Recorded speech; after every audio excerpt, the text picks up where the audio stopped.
বুকের মাঝে নতুন বাসভূমি খুঁজে চলেছে উত্তরের হাওয়ায়। হঠাৎ কেমন বদলে গেল সব আরতি প্রিন্সেস নেস্টের ছোঁয়ায়। হ্যাঁ, সামাজিক দায়বদ্ধতা বহনকারীর নাম আরতি প্রিন্সেস নেস্ট। বহু বছর ধরে প্রবীণ নাগরিকদের জন্য এক বিশ্বস্ত প্রতিষ্ঠানের নাম আরতি প্রিন্সেস নেস্ট। বাপ ঠাকুরদার মুখে শুনতে পাওয়া যেত, তখন গ্রামে ছিল 12 মাসে 13 পাবন। এখানে যেন তেমন পাবনের মেলা। এই মানব জনমটা আমরা হেলায় হারাবো না, সবাই মিলে কৃষ্ণ নাম করবো। তাই কি বলছে শুনুন গানের ভাষায়।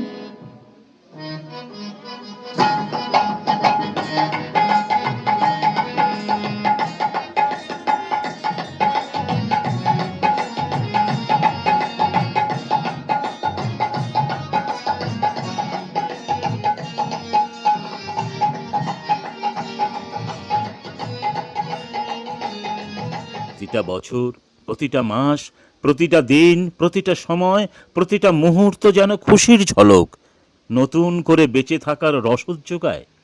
তাই প্রতি বছরের মতো এবছরও 17ই জানুয়ারি 2026 আরতি প্রিন্সেস নেস্ট শীতের হিমেল বাতাসের মধ্যে সকালের মিঠে রোদকে বর্ণময় পরিবেশে গড়ে তুলেছে প্রবীণ নাগরিকবৃন্দ ও অবসরপ্রাপ্ত সেনাকর্মীদের নিয়ে হাঁটা প্রতিযোগিতার অনুষ্ঠান। আগামী দিনে প্রতিটি বয়স্ক ব্যক্তিরা যেন সচলভাবে সুস্থ থেকে সবুজ প্রকৃতি থেকে বুক ভরে নিঃশ্বাস নিতে পারে।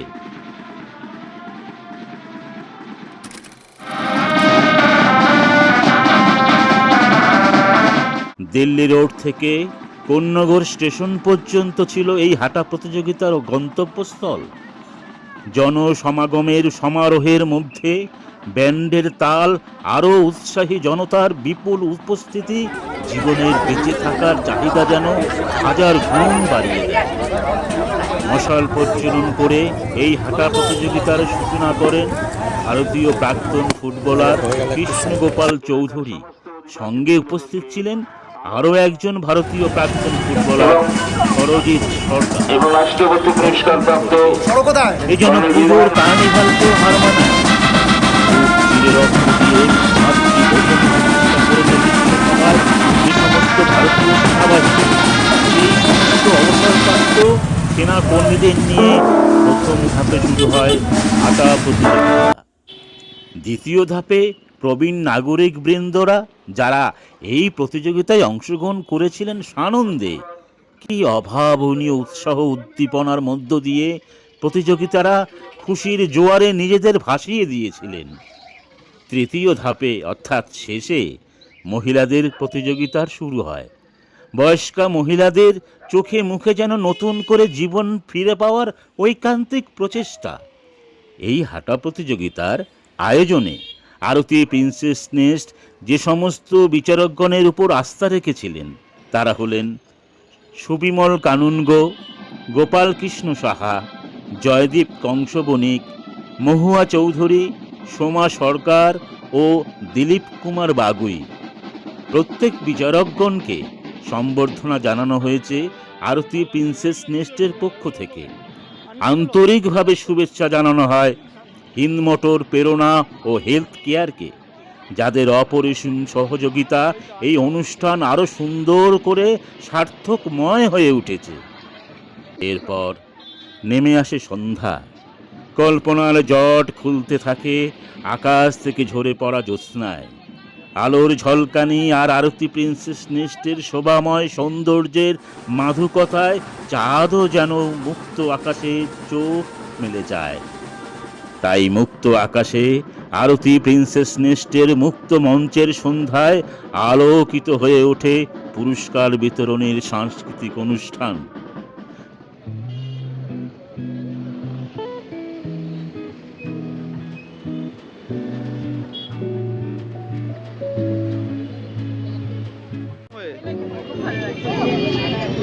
বয়স কত আপনার? হ্যাঁ, 61 বছর বয়স। ইয়ে হাঁটলেন কোথা থেকে কতটা হাঁটলেন?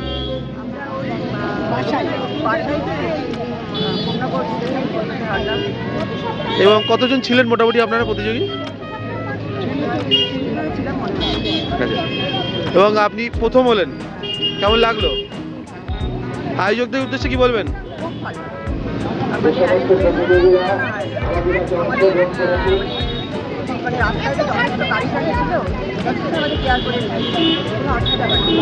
আপনার নাম? ফার্স্ট হলেন আজকে হেঁটে? আচ্ছা, কেমন লাগলো? কেমন হলো?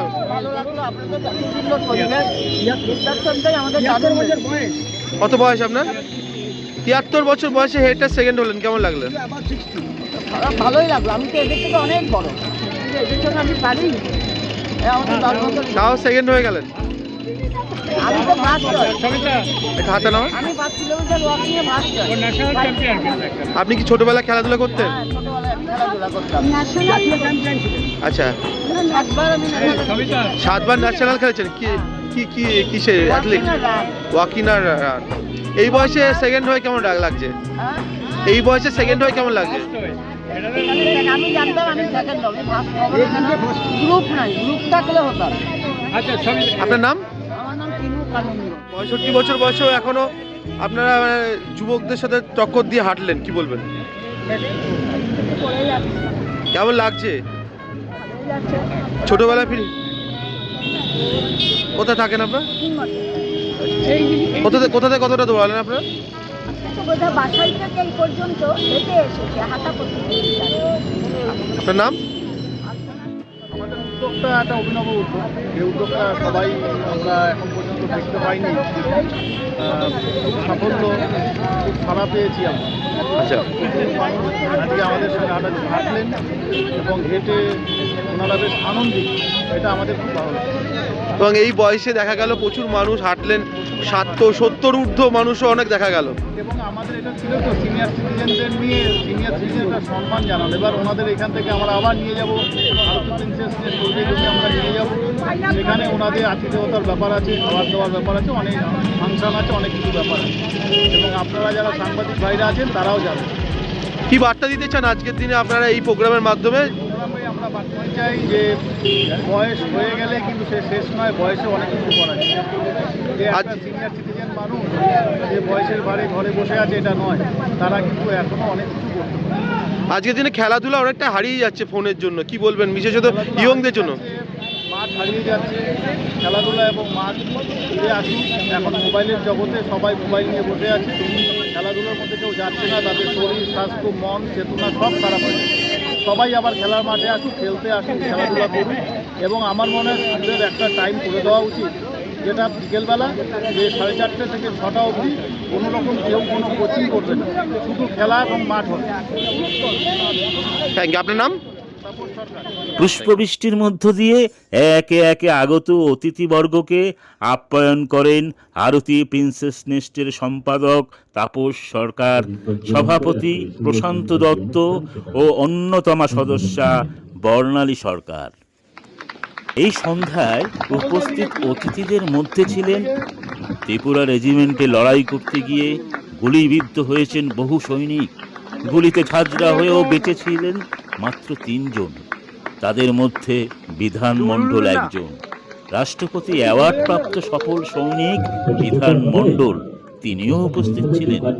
উপস্থিত ছিলেন doctor B Shekhar, ex commissioner এবং সিভিল ডিফেন্স। উপস্থিত ছিলেন বিশিষ্ট সমাজসেবী, প্রখ্যাত সাংবাদিক ও প্রাক্তন বিধায়ক প্রবীর ঘোষাল মহাশয়।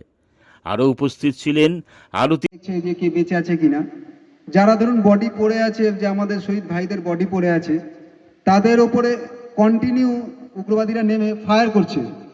ফায়ার করার পর বডি যে তার কিছু করার নেই, তার উপর ফায়ার করছে বা করে কি হবে। আমরা অনেক সময় দেখুন ঘরের মধ্যে বালিশ লাঠি দিয়ে বা ঝাঁটা দিয়ে জোরে জোরে ঝাড়ি না, দেখবেন একটা বালিশ দেখবেন হালকা হালকা জাম করে, একটু দেখবেন ভালো করে মারবেন জাম করে। ঠিক আমার যে শহীদ ভাইরা আমার চোখের সামনে পড়ে আছে, তাদের উপর যখন ফায়ার করছে ঠিক সেইভাবেই বডিগুলো আস্তে আস্তে আস্তে আস্তে যেন জাম করছে। উগ্রবাদীরা আমার কাছে আসে, এসে আমার হাত থেকে মানে রাইফেলটাকে টেনে নিয়ে নিতে চায় এবং একটা উগ্রবাদী আমাকে ডান কাঁধে সজোরে লাথি মারতে মারতে সজোরে লাথি মারছে এবং হাতের থেকে রাইফেলটাকে টেনে নিচ্ছে এবং আমি ওটাকে জোরে একদম শক্ত করে আছে মানে চেপে রেখে তার দিকে এরকম তাকিয়ে আছি। তার যে উগ্রবাদীদের যে সাথীরা আছে তারা আমাদের সাথীদের মারছে এবং আমি ভাবছি হয়তো এর পরের হয়তো গুলিটা আমাকে মারবে, কারণ আমার শরীরে আর তেমন কিছু ছিল না যে আমি বাঁচবো বা কি হবে, আমার বাঁচতে হবে সেরকম কোনো ব্যাপার না। আমার একটাই টার্গেট ছিল যাতে উগ্রবাদীরা কোনোভাবে তাদের যে মিশন যাতে কোনো রকম সাকসেস না হয় বা আমাদের দেশের মাটিতে এসে যাতে না ঢুকে পড়ে, ভারত মাতার শরীরে যেন কোনো কলঙ্ক না দিতে পারে, শুধু এইটুখানি তখন এইটুখানি চিন্তা ছিল, যার জন্য আমি তার দিকে এরকম তাকিয়ে আছি এবং সে বারবার যখন সজোরে করছে তখনও আমার মাথায় একটাই কাজ করছে যে কোনোভাবে একে আমাকে জ্বালাতে হবে বা কোনোভাবে আমার একে সরাতে হবে। আমি তখন মাথায় একটাই চিন্তা ছিল যে আমি কি করব। তখন আমি একটা মাত্র স্লোগান দিয়েছি, যেটা আমাদের ভারতবাসীদের জন্য সব থেকে গর্বের এবং উগ্রবাদীদের জন্য সব থেকে জ্বালাদায়ক, সেটা হচ্ছে ভারত মাতা।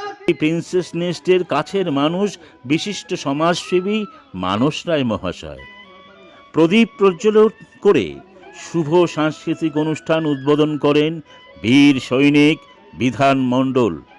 এছাড়াও যোগাসন জগতের স্বনামধন্য নাম নীলমণি দাসের সুযোগ্য পুত্র স্বপন দাসও উপস্থিত হয়ে প্রবীণ নাগরিক বৃন্দদের যোগাসন সম্বন্ধে মূল্যবান বক্তব্য রাখেন।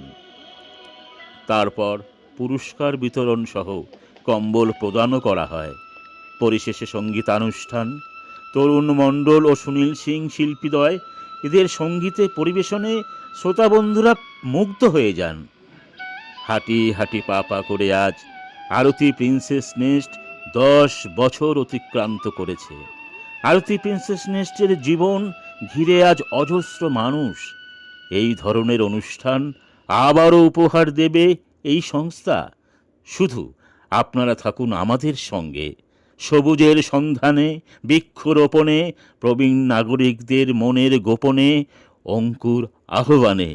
ভালো থাকুন, সুস্থ থাকার জন্য হাঁটুন, বেঁচে থাকার জন্য হাঁটুন, জীবনকে চলার পথে নিয়ে হাঁটুন, এই কামনা করে আরতি প্রিন্সেস নেস্ট।